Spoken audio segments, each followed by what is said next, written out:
What's up? What's up? What's up? What's up? Listen, this is gonna be hey. This hey hey y'all hey. What's up? Y'all ain't. You know what? If you don't jump in here right away, I'm afraid you gonna miss this because, quite frankly, I'm almost out of juice on my phone. I'm waiting for that 10% battery signal to come on. You know what I mean? But I'm gonna get this in because you know what? The bad guy is busy. The bad guy is busy. And by the way, my name is George O. Vickers IV, affectionately known as Four. This is the Four Show. This is where you see what I don't. You know what I mean? Except for today, of course, on Trash Day, is when you guys get to see me and I get to see you. Well, not see you, but talk to you from this side of the camera. So anyway, check it out. Um, the bad guy's busy running for the truck, running for the truck. Now, have you ever been trying to take the trash out? Y'all remember that commercial? You used to have this commercial used to come on TV, right? Where the dad comes in the room.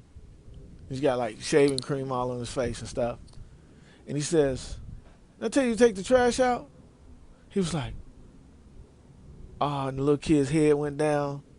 You know what I mean?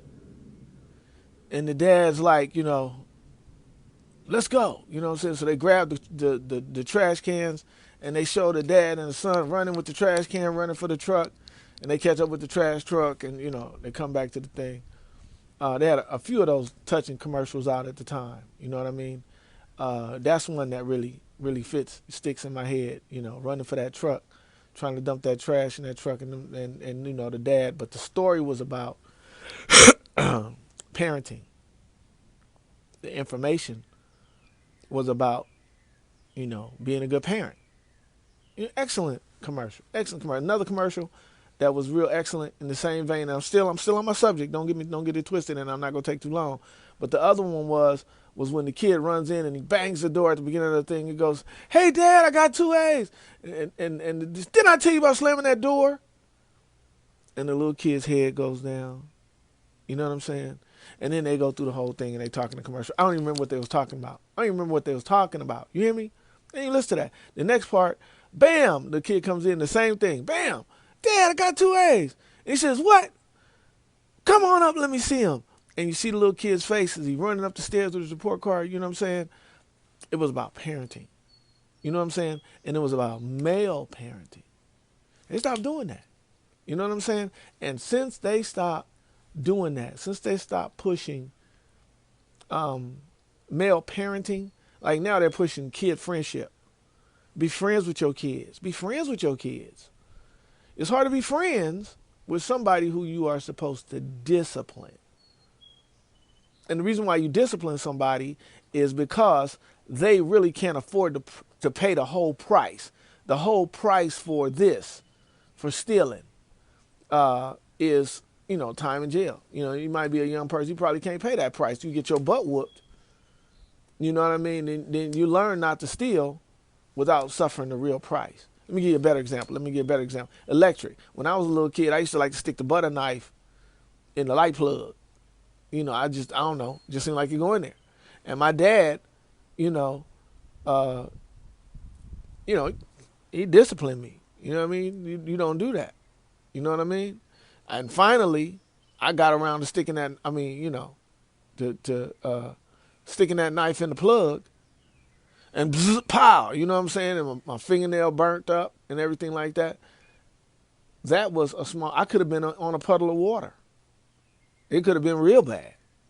You know what I'm saying? That's a price. When my kids was coming up and they started messing with the plugs, I spanked their little hand. You better not touch that plug because I know what can happen to you. And I know you can't afford the price. So when I say the bad guy is busy, when people stop parenting and start trying to be kids' friends, you can't be your kids' friends. It's great if it ends up like that.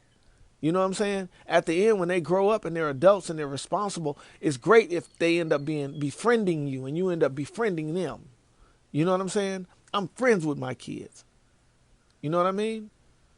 But I couldn't be friends with them when they were kids. I don't know if that makes sense to you, but it was just on my heart. I just want to share it to you real quick. We have to get back to being good parents. It's not one of those things that you could just You got to be a good parent. You know what I mean? And a parent, raise your child up in the way that they should go. You ain't responsible for them to get there that way. You just responsible to show them the right way. And they learn from what you say, and they learn from what you do. It does not work any other way. They learn from what you say, and they learn from what you do. Both of them. You know what I'm saying? You can't say do what I say and don't do what I do. Just like you can't say do what I do, don't do what I say. You know what I'm saying? This does not work. Your word has to match your actions, and so forth and so on. And I'm singing to the choir, but I'm also talking to myself because, of course, once again, I could never be this smart.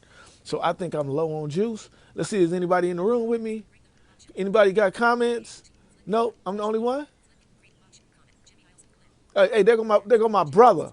Hey, I got one brother, y'all. One brother. One brother. And I adopted him myself. And that's my boy Isaac, you know. And love you, bruh. Love you, bruh. Hey, check it out. Oh, I meant to tell y'all, check it out. We selling popcorn. I forgot the doggone sales information. See, that's the problem with this. That's just bad. That's just bad. You know, I told her I was gonna tell him. Jay. Oh man. Email. Okay. See right there. What that was that was a low power button popping in right there. A low power. Like I say, the phone is letting me know that the time limit that I'm stretching to keep is definitely still in my reach. I can still do it. I can still get all these points across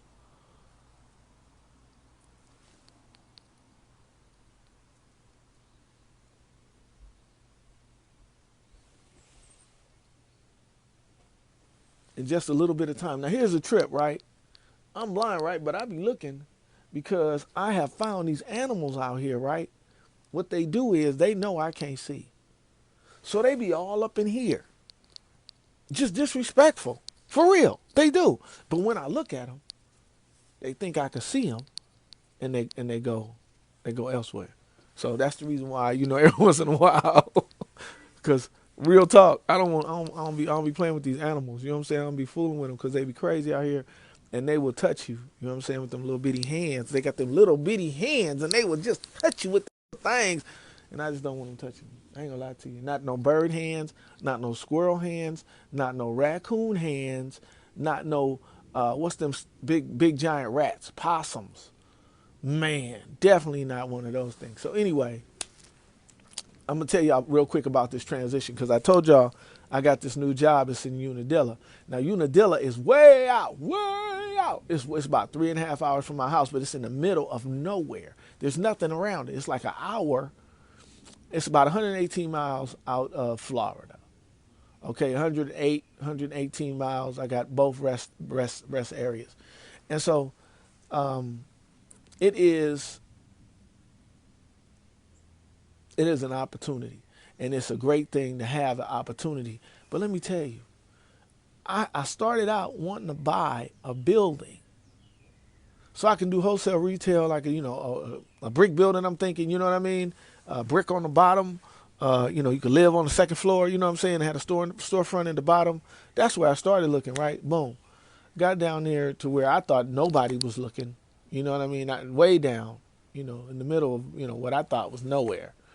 But turns out to be the fastest growing city in the United States, Macon, Georgia.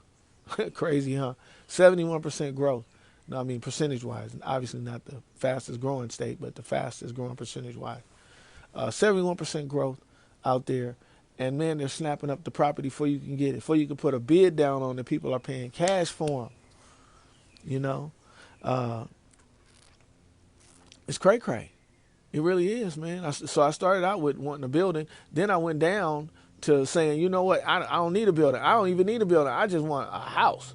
You know what I'm saying? And I'm trying to buy a house. You can't even buy a house.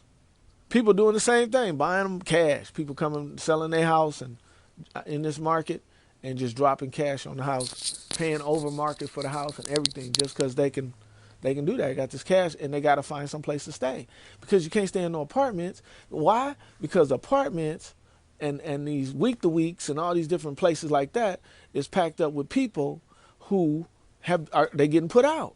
Because when Biden told them they didn't have to pay their rent, they didn't. They went and bought a TV with that money. You know what I mean? They was getting that RRP money or whatever. And then they took that money and went and bought a TV. And then now they got a TV, but now the landlord wants his money because when you rob Peter to pay Paul, sooner or later Peter going to want his money. So now Peter want his money and they don't have his money. So they get what? Evicted. What? Evicted. So when they get evicted, they got eviction on their record. Now they having a hard time renting. They want to buy something because they done stacked up some cash. They want to buy something. So everybody paying cash. Or they living in a week to week. Let's try to rent a week to week because after I decided I want a building, after I tried to get a house, then I decided I wanted to rent. So I tried to get an apartment. $200 a square foot, 600 square foot, 1-bedroom apartment, $1,200 a month. You see all this grass and these trees and all this stuff back here? You see all this stuff back here? My house note. Ain't too much more than that. For an apartment big as this doggone patio, I just have a hard time. Then I started thinking to myself, maybe I should get a manufactured house. They want $159,000 for a manufactured house, and it's not even on no land. You could buy a $159,000 house around here somewhere and get the land and everything. Power, gas, electricity hooked up. So, because, hey, they suffering because they ain't got nobody to do it. They ain't got nobody to know all the contractors and workers out here doing construction and stuff. They backed up. Everybody's building because why? People buying their houses. They trying to get them fixed up. So, I mean, it's just crazy. Wood done double. You can't get your deck done. Double the price. I mean, so then I'm like, okay, maybe I can live in a trailer. I'm down to trying to see about an RV. Can I just get a motorhome and park it? It is crazy. Because why? Because why? COVID. That's why. Everything because of COVID. So, with that, I'm going to leave you guys alone. I'm going to check the comments right quick. Let me check the comments. There's any comments. Is the phone off? I don't know if there's any comments or not. I think the phone might be out. So real quick, before I run out of juice, and it's almost over, y'all, because this phone is truly down to 0%. So may the 4 be with y'all. Peace. Where's the finish button?